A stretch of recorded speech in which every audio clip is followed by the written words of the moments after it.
പ്രിയപ്പെട്ടവർക്ക് സ്വാഗതം ഇന്നത്തെ കഥാനേരത്തിലേക്ക്.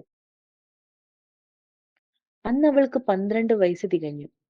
ഓർമ്മ വെച്ച കാലം തൊട്ട് അവളുടെ ജനാലയിലൂടെ അവൾ അങ്ങ് അകലെ കാണുന്ന ഒരു കാഴ്ചയുണ്ട്. അകലെ ഒരു കുന്നിന്റെ മുകളിൽ മനോഹരമായ ഒരു വീട്.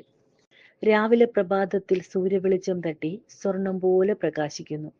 വളരെ മനോഹരമായ ഒരു കാഴ്ച. അവൾ എന്നും ജനാലയിൽ പോയി നിന്ന് ചിന്തിക്കും, ആ വീട്ടിൽ ജനിക്കാൻ കഴിഞ്ഞിരുന്നുവെങ്കിൽ എന്തൊരു സൗഭാഗ്യമായിരുന്നു. സ്വർണം പോലെ പ്രകാശം പരത്തുന്ന വീട്, ആ വീട്ടിൽ ജീവിക്കണം. അതായിരുന്നു അവളുടെ ഏറ്റവും വലിയ സ്വപ്നം. അവളുടെ 12ാമത്തെ പിറന്നാളിന് അച്ഛന് അവൾക്കൊരു സൈക്കിള് വാങ്ങി നൽകി.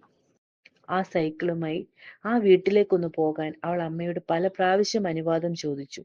അത് ഒരുപാട് അകലത്തായിരുന്നതിനാൽ അമ്മ ഒരിക്കലും അവളെ അതിന് അനുവദിച്ചില്ല.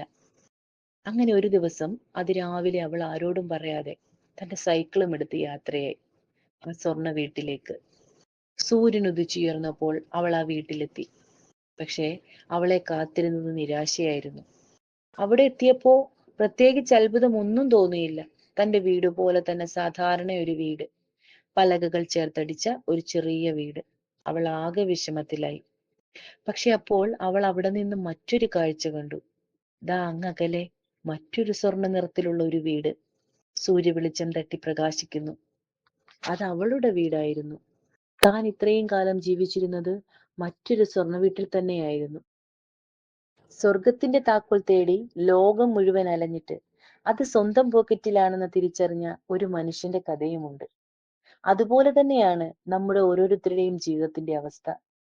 ഇപ്പോൾ നിങ്ങൾ ആയിരിക്കുന്ന അവസ്ഥയിൽ നിങ്ങൾക്ക് സന്തോഷിക്കാൻ കഴിയുന്നില്ലെങ്കിൽ, സംതൃപ്തി നേടാൻ കഴിയുന്നില്ലെങ്കിൽ, ലോകത്തിൽ എന്തൊക്കെ നേടിയാലും എത്രയൊക്കെ പണമുണ്ടാക്കിയാലും നിങ്ങൾക്ക് ഒരിക്കലും സന്തോഷിക്കാൻ കഴിയില്ല.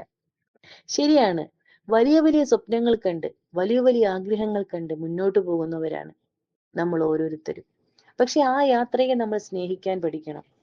ചിലപ്പോഴൊക്കെ തിരിച്ചടികൾ ഉണ്ടാകും, ചിലപ്പോൾ വേദനകൾ ഉണ്ടാകും, വിഷമങ്ങൾ ഉണ്ടാകും. ഇവയെല്ലാം ഈ യാത്രയുടെ ഭാഗമാണ്. അതുകൊണ്ട് ജീവിതത്തിൽ എക്സ്ക്യൂസുകൾ പറഞ്ഞിരിക്കാതെ നമ്മുടെ കയ്യിലുള്ളതിനെ ഓർത്ത് സംതൃപ്തിയോടെ സന്തോഷത്തോടെ ജീവിക്കാൻ പഠിക്കൂ. അതുകൊണ്ട് എൻ്റെ പ്രിയപ്പെട്ട കൂട്ടുകാരെ, മറ്റുള്ളവരിലേക്ക് നോക്കി, അകലങ്ങളിലേക്ക് നോക്കി നമ്മൾ തിരക്കിട്ടോടുമ്പോൾ നമ്മുടെ കയ്യിലുള്ളതിനെ ആസ്വദിക്കാൻ നാം പലപ്പോഴും മറക്കുന്നു. ഓരോ നിമിഷവും ആസ്വദിച്ച് ജീവിക്കാൻ പഠിക്കുക, സംതൃപ്തിയോടെ ജീവിക്കാൻ പഠിക്കുക. സ്നേഹത്തോടെ ഏവർക്കും വിട. നിങ്ങളുടെ സ്വന്തം സന്ധ്യ. Thank you.